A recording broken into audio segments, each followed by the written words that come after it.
മാളികപ്പുറം എന്ന സിനിമയ്ക്ക് ശേഷം എൻ്റെ ഒരു പ്രോമിനന്റ് തിയേറ്ററിക്കൽ റിലീസാണ് ജയ ഗണേഷ്. ഈ വരുന്ന ഏപ്രിൽ 11 മുതൽ സിനിമ കേരളത്തിലും ഔട്ട്സൈഡ് കേരള എല്ലാം റിലീസ് ഉണ്ടാവും. ജയ ഗണേഷിൻ്റെ ഒരു കോർ തോട്ട് എന്ന് പറയുന്നത് ഞാൻ ഒരുപാട് നാൾ മുമ്പ് മനസ്സിലുണ്ടായിരുന്ന ഒരു കഥയാണ്. ഒരു 2012 ആ സമയത്തൊക്കെ. അപ്പോൾ അന്ന് തന്നെ അതൊരു നല്ലൊരു കമേഴ്ഷ്യൽ സിനിമയാവാൻ സാധ്യതയുണ്ടെന്ന് എനിക്ക് തോന്നിയിരുന്നു. പക്ഷേ അത് ഷൂട്ട് ചെയ്യാൻ എന്തോ ഒരു എക്സൈറ്റ്മെന്റ് ലാക്കിംഗ് ഉണ്ടായിരുന്നു. പിന്നെ എനിക്ക് വളരെയധികം ക്ലോസ്ലി കണക്ട് ചെയ്യാൻ പറ്റുന്ന എൻ്റെ അടുത്ത സുഹൃത്തുണ്ട്. ഞാൻ സ്കൂളിൽ പഠിക്കുന്ന എൻ്റെ സുഹൃത്തുണ്ട്. ഞാൻ അവനെ കണ്ടിട്ടുണ്ട്. ഈ പുള്ളി ഞങ്ങളൊക്കെ സ്കൂളിൽ പഠിക്കുന്ന സമയത്ത് ഞങ്ങളെല്ലാവരും അസംബ്ലിയിൽ ലൈനപ്പ് ചെയ്യുമ്പോൾ ഹി വുഡ് സ്റ്റാൻഡ് എന്ന് വെച്ചാൽ ബേസിക്കലി പോളിയോ ബാധിച്ചിട്ട് അവൻ്റെ ലോവർ ബോഡി കുറച്ച് പ്രശ്നത്തിലായിരുന്നു. മഹിമ സംസ്ഥാന കൃഷ്ണാണെന്നൊക്കെ പറയുമ്പോൾ അതിനെങ്ങനെയാ നോക്കി കാണുന്നത്? അതിന് ഞാനങ്ങനെ പ്രത്യേകിച്ച് അങ്ങനെയൊന്നും നോക്കി കാണുന്നില്ല. അല്ല, ഞാൻ ശരിക്കും പറഞ്ഞാൽ എന്നെ പേഴ്സണലി അറിയുന്ന ആൾക്കാർക്ക് അറിയാം ഞാൻ റിയൽ ലൈഫിൽ ഇങ്ങനെയൊക്കെ തന്നെ ആണ്. ചിലപ്പോൾ എവിടെയെങ്കിലും ഒരു വിരിലൂസ് ആയിരിക്കും, എനിക്ക് അറിഞ്ഞൂടാ. ഈ പറഞ്ഞ പോലെ നമ്മളൊരു സിനിമയുടെ ഭാഗമാകുമ്പോൾ നമ്മളെ ഇടുന്നൊരു എഫേർട്ട് അല്ലെങ്കിൽ നമ്മളുടെ ഒരു സിഗ്നേച്ചർ ഉണ്ടാക്കാൻ ശ്രമിക്കുക എന്ന് പറയുന്നതൊക്കെ ഒരു സക്സസ് നമ്മളുടെ ഒപ്പം വരുമ്പോൾ മാത്രമാണ് അംഗീകരിക്കപ്പെടുന്നതെന്നോ അപ്രീഷിയേറ്റ് ചെയ്യപ്പെടുന്നതെന്നോ ഇപ്പോഴത്തെ ഒരു കാഴ്ചപ്പാട്. എനിക്കറിയില്ല. മാളികപ്പുറം എന്ന സിനിമയ്ക്ക് ശേഷം എൻ്റെ ഒരു പ്രോമിനന്റ് തിയേറ്ററിക്കൽ റിലീസാണ് ജയ ഗണേഷ്. ഈ വരുന്ന ഏപ്രിൽ 11 മുതൽ സിനിമ കേരളത്തിലും ഔട്ട്സൈഡ് കേരള എല്ലാം റിലീസ് ഉണ്ടാവും. Privilege to work with a fantastic group. ഞാൻ രഞ്ജിത്തുമായിട്ട് ആദ്യമായിട്ട് കൊളാബറേറ്റ് ചെയ്യുന്നത് നല്ലൊരു എക്സ്പീരിയൻസ് ആയിരുന്നു. ഞാൻ ഇതിനു മുൻപേ ഒരുപാട് ഇന്റർവ്യൂസ് ഈ സിനിമയെ സംബന്ധിച്ച് ഞാൻ കൊടുത്തു കഴിഞ്ഞിട്ടുണ്ട്.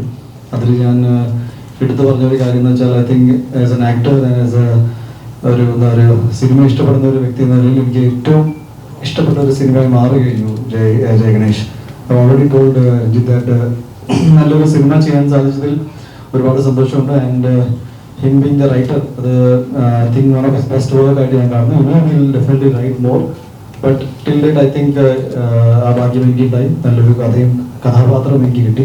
ഇത് തിയേറ്ററിൽ തന്നെ എക്സ്പീരിയൻസ് ചെയ്യേണ്ട ഒരു സിനിമയാണ്. കാരണം ഞാൻ പല ഇന്റർവ്യൂസിലും പറഞ്ഞിട്ടുണ്ട്, സ്ക്രിപ്റ്റ് കേട്ടപ്പം എനിക്ക് ഭയങ്കര ഒരു ഇൻസ്പിറേഷണലായ എന്നെ ഭയങ്കര ഇൻസ്പയർ ചെയ്ത ഒരു സബ്ജക്റ്റാണ്. അപ്പോൾ തിയേറ്ററിൽ നിന്ന് സിനിമ കണ്ടിറങ്ങുന്ന എല്ലാവർക്കും അതേ ഫീലിംഗ് തന്നെ ഉണ്ടാവും എന്ന് ഞാൻ വിശ്വസിക്കുന്നു. അപ്പോൾ എല്ലാവരും സിനിമ കാണുക, കണ്ട് സപ്പോർട്ട് ചെയ്യുക. Thank you so much. ഞാൻ അഭിനയിച്ചിരുന്ന കാലഘട്ടത്തിലൊന്നും ഇങ്ങനെയൊന്നും ഉണ്ടായിരുന്നില്ല. സോ ഇതെല്ലാം എനിക്കൊരു ലേണിംഗ് എക്സ്പീരിയൻസ് ആണ്. ഫസ്റ്റ് ആൻഡ് ഫോർമോസ്റ്റ് ഈ മൂവിയുടെ എന്നോട് പലരും ചോദിക്കണ്ടേ എന്താണ് ഈ മൂവിയിലേക്ക് ചൂസ് ചെയ്യാനുള്ള കാരണം. First and foremost is Ranjith. ഞാൻ പാസഞ്ചർ മൂവിയുടെ ഒരു വലിയ ഫാനാണ്. സോ എനിക്ക് രഞ്ജിത്തിൻ്റെ ഒരു ടെക്സ്റ്റ് വരുന്നു, will you B A part of my movie എന്ന് വെച്ചപ്പോൾ കണ്ണു അടിച്ച് യെസ് ഓഫ് കോഴ്സ്. ബാക്കി ഞാൻ വേറെ ഒന്നും ചോദിച്ചിട്ടുണ്ടായിരുന്നില്ല. That was how it was. Jaya ഗണേഷിൻ്റെ ഒരു കോർ തോട്ട് എന്ന് പറയുന്നത് ഞാൻ ഒരുപാട് നാൾ മുമ്പ് മനസ്സിലുണ്ടായിരുന്ന ഒരു കഥയാണ്. ഒരു 2012 ആ സമയത്തൊക്കെ. അപ്പോൾ അന്ന് തന്നെ അതൊരു നല്ലൊരു കമേഴ്ഷ്യൽ സിനിമയാവാൻ സാധ്യതയുണ്ടെന്ന് എനിക്ക് തോന്നിയിരുന്നു. പക്ഷേ അത് ഷൂട്ട് ചെയ്യാൻ എന്തോ ഒരു എക്സൈറ്റ്മെന്റ് ലാക്കിംഗ് ഉണ്ടായിരുന്നു. ആ എക്സൈറ്റ്മെന്റ് കിട്ടിയത് ഈ വീൽ ചെയറിൽ ആൾ വന്നപ്പോഴാണ്. അതും again it is coincident. Because ഞാൻ ഈ ഒരു സിനിമ ചെയ്യാൻ തീരുമാനിച്ച് ഇങ്ങനെ 2-3 കഥകൾ ആലോചിച്ചിരുന്ന സമയത്ത് ഞാൻ രാവിലെ ഒന്ന് ജിമ്മിൽ പോകുന്ന വഴിക്ക് ആക്സിഡന്റലി ഒരു വീൽ ചെയറിൻ്റെ ആളെ കാണുകയായിരുന്നു. അപ്പോൾ പുള്ളി നമ്മൾ സാധാരണ കാണുന്ന ആളെ പോലെയല്ല, ഭയങ്കര ഹാപ്പിയാണ്, ഭയങ്കര പ്ലസന്റ് ആണ്, ഭയങ്കര സോഷ്യലാണ്. അപ്പം ഞാൻ റെഗുലർലി ഡെയിലി ആളെ കാണാൻ തുടങ്ങി. അപ്പോഴാണ് ഞാൻ ഇയാളെ വീൽ ചെയറിലാക്കിയാൽ എങ്ങനെ ഉണ്ടാവും. അപ്പോൾ തോട്ട് തന്നെ പേടിപ്പിക്കുന്നതായിരുന്നു. ബിക്കോസ് ഇതൊരു പ്രോപ്പർ ഹീറോ ആണ് ഇതില്. അപ്പോൾ അയാളെ വീൽ ചെയറിലാക്കി കഴിഞ്ഞാൽ ആ സീൻസൊക്കെ എങ്ങനെ ഷൂട്ട് ചെയ്യുന്നത് എനിക്ക് ഐഡിയ കിട്ടിയില്ല. പേടി തോന്നി. ആ പേടിയാണ് നമ്മുടെ എക്സൈറ്റ്മെന്റ്, ഒരു ചാലഞ്ച്. അപ്പോൾ ഞാൻ ആലോചിച്ചപ്പോൾ എനിക്ക് പെട്ടെന്ന് അങ്ങനെ ഒരു മുഴുനീളം ഒരു കമേഴ്ഷ്യൽ സിനിമയിൽ ഒരു ഹീറോ വീൽ ചെയറിലായിട്ടൊരു അങ്ങനത്തെ ഒരു ത്രില്ലർ സബ്ജക്റ്റ് ഒന്ന് കണ്ടതായിട്ട് എനിക്ക് ഓർമ്മയിൽ വന്നില്ല.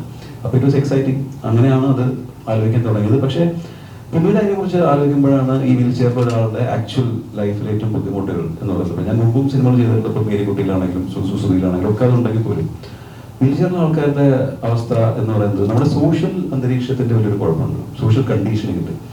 ഇപ്പോൾ ഒരുപക്ഷെ ഇതുപോലത്തെ ഒരു ഹോട്ടലിൽ പോലും അവർക്ക് വരാൻ എളുപ്പമല്ലാത്തൊരു സാഹചര്യമുണ്ട്.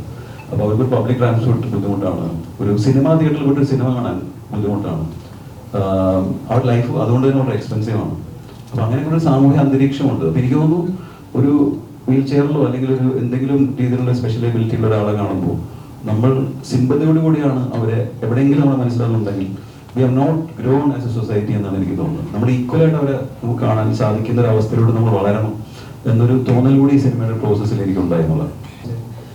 രഞ്ജിത്ത് പറഞ്ഞ അതേ കാരണങ്ങളാണ് എനിക്കും. ലൈക്ക് ഒരുതരം എൻ്റെ അടുത്തൊരു കഥ പറയുമ്പോൾ ഒരു ആക്ടറിന് വേണ്ടത് എന്താണെന്ന് വെച്ചാൽ ഒരു സെൻസ് ഓഫ് ഇത് എന്നെ കൊണ്ട് പറ്റുമോ എന്നൊരു ചോദ്യം വരുമ്പോൾ ഒരു സെൻസ് ഓഫ് എക്സൈറ്റ്മെൻറ്റ് വരും. ഇപ്പം ഞാൻ അങ്ങനെ ചിന്തിക്കുന്ന ഒരാളാണ്. അത് വന്നപ്പോൾ ചെയ്യാമെന്ന് തീരുമാനിച്ചു. പിന്നെ എനിക്ക് വളരെ ക്ലോസ്ലി വളരെയധികം ക്ലോസ്ലി കണക്ട് ചെയ്യാൻ പറ്റുന്ന എൻ്റെ ഏറ്റവും അടുത്ത സുഹൃത്തുണ്ട്. ഞാൻ സ്കൂളിൽ പഠിക്കുന്ന എൻ്റെ സുഹൃത്തുണ്ട്. ഞാൻ അവനെ കണ്ടിട്ടുണ്ട്. ഈ പുള്ളി ഞങ്ങളൊക്കെ സ്കൂളിൽ പഠിക്കുന്ന സമയത്ത് ഞങ്ങളെല്ലാവരും അസംബ്ലിയിൽ ലൈനപ്പ് ചെയ്യുമ്പോൾ ഹി വുഡ് സ്റ്റാൻഡ് എന്ന് വെച്ചാൽ ബേസിക്കലി പോളിയോ ബാധിച്ചിട്ട് അവൻ്റെ ലോവർ ബോഡി കുറച്ച് പ്രശ്നത്തിലായിരുന്നു. But he would stand there on the arm. പിന്നെ ക്യൂ എന്ന് പറഞ്ഞാൽ ഞങ്ങൾ 4ാം നിലയിലായിരുന്നു എൻ്റെ ക്ലാസ് റൂം. അപ്പം ഞങ്ങളെ പോലെ തന്നെ സംസാരിച്ചുകൊണ്ട് കുട്ടികളൊക്കെ ഒരുമിച്ച് പോകുമ്പോൾ എങ്ങനെയായിരിക്കും അതേ ആറ്റിറ്റ്യൂഡിൽ പോയിട്ട്. അപ്പോൾ എനിക്ക് ആദ്യം ഞാനിവനും ഒരേ ക്ലാസ് റൂമിൽ വന്നപ്പോൾ എനിക്ക് അങ്ങോട്ട് നോക്കാൻ ചെറിയ ബുദ്ധിമുട്ടായിരുന്നു. ഞാൻ കുട്ടിയായിരുന്നെങ്കിലും എൻ്റെ മെമ്മറിയിൽ ഭയങ്കര ഫ്രഷ് സംഭവമായിരുന്നു. But it was him that ഞങ്ങളെല്ലാവരും വളരെ കംഫർട്ടബിൾ ആക്കി. പിന്നീട് എനിക്ക് രഞ്ജിത്ത് പറഞ്ഞ ഒരു കാര്യം കൊടുത്തത് സൊസൈറ്റി എങ്ങനെ ആയിരിക്കണം ഈ സ്പെഷ്യലി ഏബിളുടെ ആൾക്കാരെ റിസീവ് ചെയ്യുന്നത് വെച്ചാൽ ഞാൻ എൻ്റെ കുട്ടിക്കാലത്ത് തന്നെ ശീലിച്ചു പോയി. എനിക്ക് അങ്ങനെ ഞാൻ സിമ്പത്തൈസ് ചെയ്ത് സംസാരിക്കാനോ അല്ലെങ്കിൽ അയ്യോ ഒരു തമാശ പറഞ്ഞാൽ അവർക്ക് വിഷമമായി പോകും അങ്ങനെ ഞാൻ ചിന്തിക്കാറില്ല. അപ്പം എൻ്റെ ഇത്തരം ഫ്രണ്ട്സുകളോട് ഞാൻ നോർമലി ഒരാളോട് എങ്ങനെ ഒരു സത്യം പറഞ്ഞാൽ ഇപ്പോൾ പബ്ലിക്കലി പറയാൻ പറ്റില്ല, പക്ഷെ ഞങ്ങൾ ഫ്രണ്ട്സിൻ്റെ ഇടയിൽ ബോഡി ഷേമിംഗ് ഒക്കെ ഞങ്ങൾ ചെയ്യും. അവര് എന്നെ ജിമ്മൻ എന്ന രീതിയിൽ കളിയാക്കുമ്പോൾ ഞാൻ അവന് മറ്റേ എലുമ്പോലാണെന്ന് നീ പറയുന്ന ഒരാളാണ്. ഇത് ഫ്രണ്ട്സിൻ്റെ ഇടയിൽ സംസാരിക്കാൻ അറിയാൻ ഇപ്പം പബ്ലിക്കലി പറയാനില്ല, ഞാൻ നിങ്ങൾക്ക് അണ്ടർസ്റ്റാൻഡിങ്ങിൽ പറയണം. What is the excitement about the film? ഈ എക്സൈറ്റ്മെന്റ് കഥ പറയുമ്പോഴും അതിനുശേഷം ഞങ്ങൾ ഏകദേശം I think Ranjith is only writer who send me 28 to 29 draft of A script ഇങ്ങനെ അയച്ചുകൊണ്ടിരിക്കും. അപ്പം ഞാനൊരു അത് ആദ്യമായതുകൊണ്ടാണ്. അത് ജയസൂര്യൊക്കെ പറയാം, ഒരു സ്ക്രിപ്റ്റ് ഒരു വെർഷൻ അയച്ച് അത് വായിച്ചു കഴിഞ്ഞപ്പോഴേക്കും അടുത്ത് വന്നപ്പോൾ അപ്പോൾ ഏറ്റവും കൂടുതൽ പൈസ കൊടുക്കുന്നത് DTP ഷോപ്പിലാണ്. രാവിലെ I have send you another email എന്ന് പറയുന്നത് നോക്കുമ്പോൾ പിന്നെയും ഞാനിത് വായിക്കും. ബിക്കോസ് എക്സാക്ട് പിന്നെ ഞാൻ പറഞ്ഞു can you specify the point? Because ഞാനിത് ഇങ്ങനെ വായിച്ചുകൊണ്ടിരിക്കുക. What is that by the time ഞാൻ ഷൂട്ട് ചെയ്യാൻ ഞാൻ ഇമോഷണലി ഈ ഗണേഷ് എന്ന കഥാപാത്രമായി മാറാൻ സാധിച്ചു. It was easy for me. എനിക്ക് അതായത് ഇമോഷണൽ ചാലഞ്ചാണ് നമ്മൾ എപ്പോഴും ഇതിൽ എക്സ്പ്ലോർ ചെയ്യാൻ നോക്കുന്നത്. ഫിസിക്കാലിറ്റി ഇൻ ടേംസ് ഓഫ് ഈ വീൽ ചെയർ മാനൂവർ അല്ലെങ്കിൽ അത് വെച്ചുള്ള കാര്യങ്ങൾ എനിക്ക് പെട്ടെന്ന് maybe it was easier comparatively.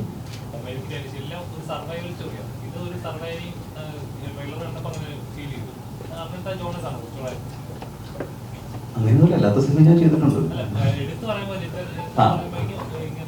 ആയിരിക്കാം, അപ്പം നിങ്ങളാണ് അത് അനലൈസ് ചെയ്യുന്നത് കാര്യം. പക്ഷെ എനിക്ക് തോന്നുന്നു ആ സിനിമകളെല്ലാം പല തരത്തിലുള്ള സർവൈവലാണ്. ഗണേഷ് വേറെ രീതിയിലുള്ള സർവൈവലാണ്. അങ്ങനെ ഡിഫൈൻ ചെയ്യണം. അങ്ങനെയല്ല, നമുക്കൊരു കഥയാണ് എപ്പോഴും അതിനെ ചെയ്യാൻ താല്പര്യം തോന്നുന്നത്. അപ്പം അത് നമ്മൾ ചെയ്ത സിനിമകളിൽ ഡിഫറെൻ്റ് ആണോ തീർച്ചയായിട്ടും ആലോചിക്കാറുണ്ട്. ഒരുപോലെ ഉണ്ടെങ്കിൽ ചെയ്യാറില്ല. അപ്പം എനിക്കത് തോന്നാറില്ല. ഈ പറഞ്ഞ പോലെ സോഷ്യൽ കമ്പനിയോ സർവൈവലോ മനഃപൂർവ്വം ചെയ്യുന്നതായിട്ട് എനിക്ക് തോന്നാറില്ല. അത് probably that is in me. അതുകൊണ്ട് ആ സിനിമയിൽ വരുന്ന ചെയ്യുന്നതായിരിക്കും ഭവിക്കുന്നതായിരിക്കും. ക്യൂട്ട്നെസ് ഓവർലോഡ് മഹിമ സംസ്ഥാന കൃഷാണെന്നൊക്കെ പറയുമ്പോൾ അതിനെങ്ങനെയാ നോക്കിക്കാണുന്നത്? അതിന് ഞാനങ്ങനെ പ്രത്യേകിച്ച് അങ്ങനെയൊന്നും നോക്കിക്കാണുന്നില്ല. അല്ല, ഞാൻ ശരിക്കും പറഞ്ഞാൽ എന്നെ പേഴ്സണലി അറിയുന്ന ആൾക്കാർക്ക് അറിയാം ഞാൻ റിയൽ ലൈഫിൽ ഇങ്ങനെയൊക്കെ തന്നെ ആണ്. ചിലപ്പോൾ എവിടെയെങ്കിലും ഒരു വീഡിയോസ് ആയിരിക്കും, എനിക്ക് അറിഞ്ഞൂടാ. ഞാൻ ഇങ്ങനെയൊക്കെ തന്നെ ആണ് ഞാൻ സംസാരിക്കുന്നത്. ഇപ്പം ഞാനങ്ങനെ ഫിൽട്ടർ ചെയ്ത് സംസാരിക്കാറില്ല. ചിലപ്പോൾ അതിൻ്റെതായിരിക്കാം. പലരും പറയാറുണ്ട് ഇതിപ്പം അഭിനയിക്കുന്നതാണോ എന്നൊക്കെ ചോദിക്കാറുണ്ട്. പബ്ലിക് സ്പേസിൽ വരുമ്പോൾ അഭിനയിക്കുന്നതാണോ എന്നൊക്കെ ചോദിക്കാറുണ്ട്. എന്നെ പേഴ്സണലി അറിയുന്ന എല്ലാവർക്കും അറിയാം ഞാൻ ഇങ്ങനെയൊക്കെ ആണ്, ഞാൻ സംസാരിക്കുന്നത് ഇങ്ങനെ, ഞാൻ ഫിൽട്ടർ ചെയ്യാതെ സംസാരിക്കുന്ന ഒരാളാണ് ബേസിക്കലി. അപ്പം അതുകൊണ്ടായിരിക്കാം അങ്ങനെ ഇങ്ങനെ നോക്കിക്കാണണമെന്ന് പറഞ്ഞാൽ ഇപ്പം ആൾക്കാർക്ക് ഇഷ്ടമാണെന്ന് അറിയുമ്പോൾ ആർക്കായാലും സന്തോഷമാണല്ലോ. ഇപ്പം നമ്മൾ സിനിമയിൽ വരുമ്പോഴായാലും അങ്ങനെ ഒരു റെക്കഗ്നിഷൻ കിട്ടുക, അല്ലെങ്കിൽ ആൾക്കാർ ഇത്രയും നമ്മളെ സ്നേഹിക്കുന്നുണ്ടെന്ന് അറിയുമ്പോൾ അതിൻ്റെ ഒരു സന്തോഷം എന്തായാലും ഉണ്ടാവുമല്ലോ. I am very happy that അങ്ങനെ ഒരു രീതിയിൽ ആൾക്കാർക്ക് ഇഷ്ടമാണെന്നുള്ളതിൽ സന്തോഷം മാത്രമേ ഉള്ളൂ. എനിക്ക് എൻ്റെ സിനിമയെ കുറിച്ച് സംസാരിക്കാൻ നിങ്ങൾ 5 മണിക്കൂർ ഇരിക്കുകയാണെങ്കിൽ ഞാൻ 10 മണിക്കൂർ ഇരിക്കാൻ റെഡിയാണ്. ബിക്കോസ് ഞാൻ ഒരു സിനിമ ഒരു വർഷം ഒരു ടെക്നീഷ്യൻ്റെ ഒപ്പം സെറ്റപ്പ് ഇരുന്ന് സംസാരിച്ച് എക്സൈറ്റഡ് ആയിട്ട് സിനിമ ചെയ്തതിന് ശേഷം എനിക്ക് ഇനി സിനിമ റിലീസായി നിങ്ങൾ കണ്ടു പറയുന്നതിനേക്കാളും നല്ലത് I want to invite you, I want to celebrate it. അങ്ങനെയൊക്കെ സിനിമയെ ഇഷ്ടപ്പെടുന്നവരാണ്. ഇങ്ങനൊരു ഓപ്പർച്യൂണിറ്റി കിട്ടിയപ്പോൾ ഐ തോട്ട് ഫുൾ ഫ്ലെജ് ആയിട്ട് പ്രൊമോട്ട് ചെയ്യുമ്പോൾ നിങ്ങളും ഭയങ്കര എക്സൈറ്റഡ് ആണെന്ന് ഞാൻ വിശ്വസിക്കുന്നു. ഓക്കെ, ഇത് നമ്മുടെയൊക്കെ കോൺഫിഡൻസ് ആയിട്ട് ആൾക്കാർക്ക് കാണാം. ഇൻ ദാറ്റ് സെൻസ് ആ കൂട്ടത്തിൽ we do a lot of impromptu activities like ഇപ്പോൾ ഷർട്ട് ഊരുക അതൊരു പ്രൊമോഷൻ അല്ല, ഏത് ഷർട്ട് ഊരി എന്നാണ് പ്രൊമോഷൻ. ജയഗണേഷിന്റെ ടീഷർട്ട് ആയിരുന്നു ഞാൻ ഇട്ടുകൊണ്ടിരുന്നത്. So that is more important. ഞാൻ പലതും ചെയ്തിട്ടുണ്ട് ഈ സിനിമയിൽ. അതെ, പുള്ളി കുറെ ഒരു ഹൈബർനേഷനിലായിരുന്നു രഞ്ജിൻ. ലൈക്ക് ഇങ്ങനെ സ്റ്റുഡിയോയിൽ നിന്ന് പുറത്ത് നിൽക്കുമ്പോൾ പല പോസ്റ്റേഴ്സ് തിരിച്ച് ഞാൻ പറഞ്ഞു നിങ്ങൾ അത് ചെയ്യും, ഞാൻ ഇത് ചെയ്യാം. So again like I say it's A team work. എല്ലാവരും ഒരേപോലെ എക്സൈറ്റഡ് സിനിമ ചെയ്യുമ്പോൾ ഉണ്ടാവുന്ന ഒരു വൈബാണ്. സിനിമയുടെ സക്സസ് ആണ് അതിൻ്റെ ഏറ്റവും ultimate result. But during the process ഈ സിനിമ എൻജോയ് ചെയ്യുക, അതും എനിക്കറിയില്ല എത്ര പേരാണ് അതിനെ എൻജോയ് ചെയ്യുന്നത്. ബട്ട് ഞാൻ ആ കൂട്ടത്തിലാണ്. എനിക്ക് ഭയങ്കരമായിട്ട് ഞാൻ സിനിമയായിട്ട് ഇമോഷണലി കണക്ട് ആയി പോകുന്ന ഒരാളാണ്.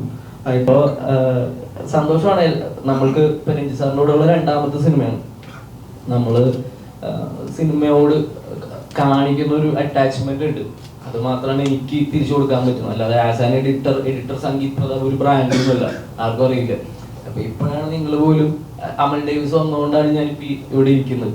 അതിനു മുമ്പ് ആസ് ആൻ എഡിറ്റർ നമ്മൾ വരുന്നത് നമ്മൾ ഈ ഒരു സിനിമയോട് കാണിക്കുന്ന കമ്മിറ്റ്മെന്റ്സും അല്ലെങ്കിൽ നമ്മൾ കഷ്ടപ്പെടുക എന്ന് പറയുന്നത് മാത്രമേ ചെയ്യാൻ പറ്റുള്ളൂ.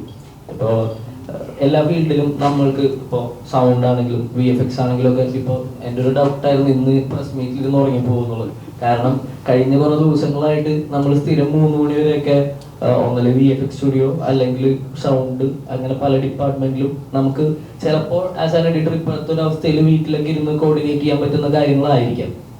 പക്ഷെ എന്നാലും നമ്മൾ നേരിട്ട് ചെന്ന് അഷ്വർ ചെയ്യുക, ഈ പറഞ്ഞ റിലീസ് ഡേറ്റ് വളരെ ടൈറ്റ് ആവുന്നത് കൊണ്ടൊക്കെ ഉള്ള അപ്പൊ ഈ കഷ്ടപ്പാടൊക്കെ നമുക്കും തിരിച്ചങ്ങോട്ട് കൊടുക്കാൻ പറ്റുള്ളൂ. അതാണ് നമ്മളുടെ എന്താ പറയുക, നമ്മുടെ സൈഡിൽ നിന്നുള്ള ഒരു പ്രൊഫൈല് കൊടുക്കാൻ പറ്റും, നമ്മുടെ സൈഡിൽ നിന്ന് കൊടുക്കാൻ പറ്റുന്നുള്ളൂ. അപ്പോ അതാണ്, അതുകൊണ്ടായിരിക്കാം രണ്ടാമത്തെ സിനിമയിൽ ഞാൻ സാറിനോട് വർക്ക് ചെയ്തു. അത് ഞാൻ പ്രൊഡക്ഷനിൽ ഇറങ്ങിയത് തന്നെ എൻ്റെ സിനിമകളിൽ, എൻ്റെ തുടക്കകാലത്ത് ഞാൻ എൻ്റെ സിനിമകളിൽ ഞാൻ ദൂരെ നിന്ന് ശ്രദ്ധിച്ചിട്ടുണ്ട്, ഇങ്ങനെ ചെയ്താൽ കുറച്ചും കൂടി നന്നായെന്ന് എനിക്ക് തോന്നിയിട്ടുണ്ട്. പക്ഷെ അന്ന് നമ്മൾ ഒരു ഡിസിഷൻ മേക്കിംഗ് സ്പേസ് ഇല്ലാത്തത് കൊണ്ട് എൻ്റെ സിനിമകൾ വീണ് പോകുന്നത് ഞാൻ കണ്ടിട്ടുണ്ട്. നല്ല സിനിമകൾ പിന്നീട് TV യിലോ മറ്റേ സ്ഥലത്ത് വരുമ്പോൾ കൊള്ളാമായിരുന്നല്ലോ എന്ന്. Why I got into production is that ഒരു മിനിമം ക്വാളിറ്റി ചെക്ക് മെയിൻറ്റെയിൻ ചെയ്യാലോ എന്ന് വിചാരിച്ചിട്ടാണ്. ഇപ്പം എനിക്ക് തോന്നുന്നു ഇന്ന് മലയാള സിനിമയുടെ അവസ്ഥ 2024 നമ്മളെ പഠിപ്പിച്ചത് 3, 4, 5 നല്ല സിനിമകൾ വന്നാലും പ്രേക്ഷകർ അത് കാണാൻ റെഡിയാണ്. സോ ഞാൻ ഒരിക്കലും എൻ്റെ സിനിമയെ ഞാൻ ചെറുതായി കാണാറില്ല. ബിക്കോസ് എൻ്റെ effort every movie I think ഞാൻ ഭയങ്കരമായിട്ട് ഞാൻ ഭയങ്കര ഈ അടുത്തായിട്ടാണ് ഞാൻ സിനിമ ഇത്ര എൻജോയ് ചെയ്യാൻ തുടങ്ങിയത്. എൻ്റെ ആദ്യത്തെ 5 വർഷം വാസ് മോർ ഓഫ് ഒരു സിനിമ കിട്ടിയാൽ അഭിനയിക്കാം, പിന്നെ ഒരു 5 വർഷം ടു മച്ച് ഓഫ് സ്ട്രെസ്. ആ ഗ്യാപ്പിൽ ഞാൻ കുറച്ച് ഇമോഷണലി വളർന്നു എന്ന് ഞാൻ വിശ്വസിക്കുന്നു. സിനിമ എന്നെ സംബന്ധിച്ച് ഒരു സെലിബ്രേഷനാണ്, ഞാൻ അതിന് മുകളിലൊന്നും കാണാനില്ല. പിന്നെ നമ്മുടെ കോൺഫിഡൻസ് ആണല്ലോ കാര്യം, നമ്മളെ ചെറുതായിട്ട് കാണിക്കേണ്ട കാര്യമൊന്നുമില്ല. This movie platform is a whole new experience for me. Me and Unni had lot of fun while shooting. We made many memories, like Unni said that we should always eat healthy, and then he invited me to his caravan and he was eating chocolate.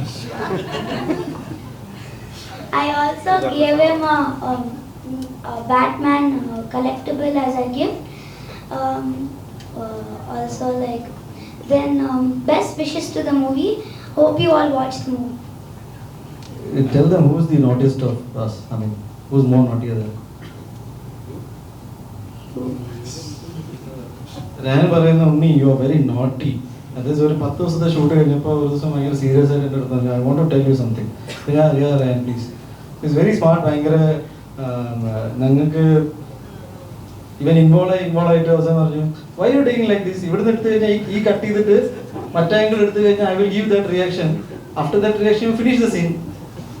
അപ്പം ഞാൻ yes is that quick എന്ന് വെച്ചാൽ 10 ദിവസം ഇത് കണ്ടിട്ട് അപ്പോൾ എന്നോട് പറയാം I want to seriously tell something. ഞാൻ യെസ് ഞാൻ പറയും you basically a very naughty guy. അപ്പോൾ ഞാൻ പറഞ്ഞു yes. So but it was very fun working. ഞാൻ രായൻ്റെ ഒപ്പം വർക്ക് ചെയ്തപ്പോൾ I missed Devananda and Sreepad. അപ്പോൾ അഗെയിൻ ഒരുപാട് സന്തോഷമുണ്ട്. ഇത് മിടുക്കനായ മോനാണ്. അപ്പോൾ നിങ്ങൾക്ക് കുറച്ച് ഇത്ര ഇൻട്രാക്ഷൻ മനസ്സിലായി കാണും. സോ ഇവൻ്റെ നല്ലൊരു പെർഫോമൻസ് ഉണ്ട് മൂവിയിൽ. One of the most important actors ആണ്. So wish you all the very best and thank you for coming down flying all the way from Bangalore. Also the food was very nice in the hotel. This hotel or the other? the one that we were staying while shooting. ഈ പറഞ്ഞ പോലെ നമ്മളൊരു സിനിമയുടെ ഭാഗമാകുമ്പോൾ നമ്മളെ ഇടുന്നൊരു effort അല്ലെങ്കിൽ നമ്മളുടെ ഒരു signature ഉണ്ടാക്കാൻ ശ്രമിക്കുക എന്ന് പറയുന്നതൊക്കെ ഒരു സക്സസ് നമ്മളുടെ ഒപ്പം വരുമ്പോൾ മാത്രമാണ് അംഗീകരിക്കപ്പെടുന്നതെന്നോ അപ്രീഷിയേറ്റ് ചെയ്യപ്പെടുന്നതെന്നോ ഇപ്പോഴത്തെ എൻ്റെ ഒരു കാഴ്ചപ്പാട്. എനിക്കറിയില്ല. കാരണം ഞാൻ ഇതിനു മുമ്പും ഇവിടെ തന്നെ ഉണ്ടായിരുന്നു. ലൈക്ക് ഞാൻ ഇതിനു മുമ്പും സിനിമകൾ ചെയ്തിരുന്നു. ആസ് ആൻ ആക്ടർ ചെയ്തിട്ടുണ്ട്, ആസ് ആൻ എഡിറ്ററും ചെയ്തിട്ടുണ്ട്. അപ്പോൾ ഇതിലൊക്കെ തന്നെ നമ്മളുടേതായിട്ടുള്ള സിഗ്നേച്ചർ ഉണ്ടാക്കാൻ വേണ്ടിയിട്ട് കുറെ ഉറക്കം കളഞ്ഞ് കഷ്ടപ്പെട്ടിട്ടുണ്ട്. പക്ഷെ അതൊന്നും ആളുകൾ അറിഞ്ഞിട്ടില്ല എന്ന് പറയുന്നത് എനിക്ക് പേഴ്സണലൊക്കെ അപ്രീസിയേഷൻസ് കിട്ടുമ്പോഴും ആ സിനിമ ഒരു വൈഡായിട്ട് ആളുകളിലേക്ക് എത്തുമ്പോഴാണ് നമ്മൾക്കും നമ്മൾ ചെയ്തതിന് ഒരു ഗുണം കിട്ടുക എന്ന് പറയുന്നത് ഒരു സെൽഫ് സാറ്റിസ്ഫാക്ഷൻ എന്ന് പറയുന്ന സാധനം കിട്ടുക. ബാക്കിയെല്ലാം പുറത്തുനിന്ന് വരുന്നതാവാം. അപ്പോൾ എനിക്ക് ഇപ്പൊ ഈ പറഞ്ഞ ലിറ്റിൽ മിസ് റാവുത്തറൊക്കെ പറഞ്ഞ പോലെ തന്നെ ഞാൻ ഒരുപാട് എന്താ പറയുക ഉറക്കം കളഞ്ഞിട്ട് നമ്മൾ ഭയങ്കര പെയിനോടുകൂടി ചെയ്തിട്ടുള്ള ഒരു സിനിമ തന്നെയാണ് അതൊക്കെ. അപ്പോൾ ഞാൻ ജയ് ഗണേഷിലേക്ക് എത്തുമ്പോൾ എനിക്കൊരു എക്സ്പോഷർ കൂടിയാണ്. കാരണം എന്താണെന്ന് പറഞ്ഞു കഴിഞ്ഞാൽ ഇത് ഒരു വലിയ സിനിമയാണ്. അതിന്റെ സ്കെയിൽ, അതിന്റെ ക്വാളിറ്റി ഒക്കെ വെച്ചിട്ട് അതൊരു വലിയ സിനിമയാണ്. അപ്പോൾ ഇത്രയും നാളെ ഞാൻ ചെയ്ത സിനിമകൾ, ഞാൻ ഫെയിലിയേഴ്സിന്റെ ഭാഗമായിട്ടുണ്ട്, ഒരു ആവറേജ് സിനിമകളുടെ ഭാഗമായിട്ടുണ്ട്, നല്ല സിനിമകളുടെ ഭാഗമായിട്ടുണ്ട്. അപ്പോൾ ജയ് ഗണേഷിലേക്ക് എത്തുമ്പോൾ എനിക്ക് ഉള്ളൊരു ഹോപ്പ് എന്ന് പറയുന്നത് ഒരു നല്ല സിനിമയാണ് നമ്മൾ ആസ് എ ടെക്നീഷ്യൻ ഭാഗമായിട്ടുണ്ട് എന്നുള്ളതാണ്. അപ്പോൾ ഞാൻ ഈ ചെയ്ത ഇപ്പൊ ലിറ്റിൽ മിസ് റാവുത്തറിൽ ചെയ്തതുപോലെ തന്നെയുള്ള പണിയാണ് ജയ് ഗണേഷിൽ ചെയ്തിട്ടുള്ളത്. അപ്പോൾ ഇത് നല്ലൊരു സിനിമയായിട്ട് സക്സസ് ആവുകയാണെങ്കിൽ നമ്മളും അംഗീകരിക്കപ്പെടും, നമ്മളുടെ വർക്ക് ആൾക്കാർ അറിഞ്ഞു തുടങ്ങും എന്ന് വിശ്വസിക്കും. തമിഴിൽ ചെയ്യുന്ന കഥാപാത്രങ്ങളൊക്കെ നോക്കിയാൽ കുറച്ചുകൂടെ എന്താ പറയുക, ഇതുവരെ ചെയ്ത കഥാപാത്രം ഡിഫറെന്റ് ആയിട്ടുള്ള കുറച്ച് സീരിയൽ കില്ലിംഗ് അല്ലെങ്കിൽ സൈബോർഡ് അങ്ങനത്തെ കഥാപാത്രം. മലയാളത്തിലെ ക്രിട്ടികൾ അങ്ങനത്തെ ഒരു കൺസെപ്റ്റ്, അങ്ങനത്തെ തമിഴ് ചെയ്യുന്ന പോലത്തെ കഥാപാത്രം മലയാളത്തിൽ ചെയ്യാൻ താല്പര്യമുണ്ടോ? അതോ തീർച്ചയായും അതെനിക്കൊരു നല്ല കാര്യം കൂടി ആയിട്ടാണ് തോന്നുന്നത്. കാരണം തമിഴിൽ ഇപ്പം ഞാൻ ലാസ്റ്റ് ഇയർ എനിക്ക് റിലീസായ 5 സിനിമകളിലും വളരെ ഡിഫറെന്റ് ആയ ക്യാരക്ടേഴ്സ് ആണ് ഞാൻ ചെയ്തിട്ടുള്ളത്. ഒന്നിലൊരു ഐ പ്ലേഡ് എ വില്ലൻ, ഒരു ക്യാരക്ടർ പ്ലേ ചെയ്തു. ഒന്നിലൊരു പ്രോപ്പർ ചന്ദ്രമുഖി എന്ന് പറയുന്ന സിനിമ 2 എന്ന് പറയുന്ന സിനിമയിൽ ഒരു പ്രോപ്പർ ടിപ്പിക്കൽ ഹീറോയിൻ ആയ ക്യാരക്ടർ ചെയ്തു. ഞാൻ അമ്മ വേഷവും ചെയ്തിട്ടുണ്ട് തമിഴിൽ. ഞാൻ ഒരു സിനിമയിൽ അമ്മയായിട്ട് ചെയ്തിട്ടുണ്ട്. മലയാളത്തിൽ ആ സമയത്ത് തന്നെയാണ് എനിക്ക് RDX റിലീസായതും ഇപ്പോൾ ജയ് ഗണേഷ് ആയാലും. അപ്പം എനിക്ക് അങ്ങനെ ഒരു വേഴ്സിറ്റാലിറ്റി ചെയ്യാൻ പറ്റാന്നുള്ളത് ഒരു ഭാഗ്യമായിട്ട് ഞാൻ കണക്കാക്കുന്നു അങ്ങനെയുള്ളത്. പക്ഷെ എനിക്ക് തോന്നുന്നു RDXലെ ക്യാരക്ടർ അത്രയും വൈഡ് റേഞ്ചിലൊരു റിസെപ്ഷൻ, ആ മിനി എന്നുള്ള ക്യാരക്ടറിന്റെ ആ ഒരു ക്യൂട്ട്നെസ്സും അതും ആ ഒരു വൈഡ് റേഞ്ചിലുള്ള റിസെപ്ഷൻ വന്നതുകൊണ്ടായിരിക്കാം മലയാളത്തിൽ തന്നെ ഒരു ക്യൂട്ടായ ഒരു നായിക എന്നുള്ള രീതിയിലാണ് കാണുന്നത്. ഒരു പക്ഷെ ജയ് ഗണേഷ് അതിൽ നിന്നൊരു ചേഞ്ച് ആയിരിക്കുമെന്ന് ഞാൻ വിശ്വസിക്കുന്നു. കാരണം ഈ ക്യാരക്ടർ ഞാൻ ചൂസ് ചെയ്യാനുള്ള കാരണവും അത് തന്നെയാണ്.